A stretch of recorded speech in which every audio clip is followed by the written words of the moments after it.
এবার ইরফানের অভিনয় দেখে মুগ্ধ হয়ে গেলেন জনপ্রিয় অভিনেতা অপূর্ব।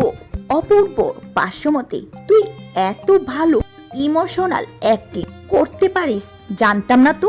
এটা আমাদেরই গল্প ধারাবাহিক নাটকে ইরফান সাজ্জাদের অভিনয় দেখে প্রশংসা ভাসিয়ে দেন অভিনেতা অপূর্ব। 2017 সালে নির্মিত টেলিফিল্ম বড় ছেলে দিয়ে দর্শকদের হৃদয় জায়গা করে নিয়েছিলেন অপূর্ব। দীর্ঘ সময় পর সেই বড় ছেলেকে মনে করিয়ে দিল বর্তমান সময় আলোচিত এটা আমাদের গল্প ধারাবাহিক নাটকটি। গত বৃহস্পতিবার 30 এপ্রিল এই ধারাবাহিকের 50তম পর্ব প্রচার করা হয়।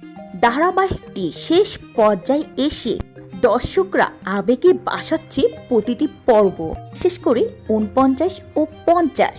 এই পর্ব দুইটি প্রচারের পর সামাজিক মাধ্যমে দর্শকদের কান্না আর প্রশংসার ঢল নেমেছে। সাফল্যের কেন্দ্রে রয়েছে ফাহাদ চরিত্রে অভিনয় করা ইরফান সাজ্জাদ। নাটকের আবেগঘন অভিনয়ের জন্য ইরফান সাজ্জাদ এখন প্রশংসায় বাড়ছেন।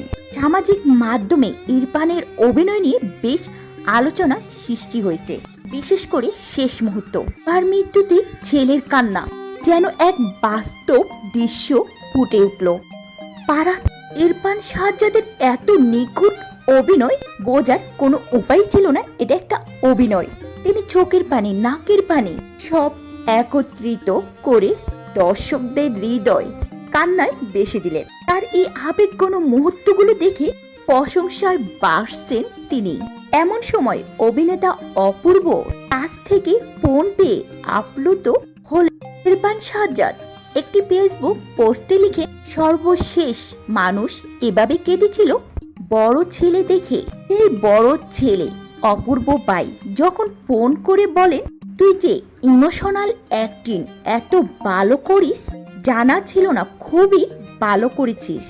এরকম ভালো কাজ আরো করতে হবে আমাদের দেশের জন্য, আমাদের দর্শকদের জন্য। তো ভিউয়ার্স, এটা আমাদেরই গল্প নাটকের শেষ দৃশ্য ইরফান সাজ্জাদের অভিনয়টি আপনাদের কাছে কেমন লাগলো অবশ্যই ভিডিওটি নিচে কমেন্ট করে জানাতে ভুলবেন না।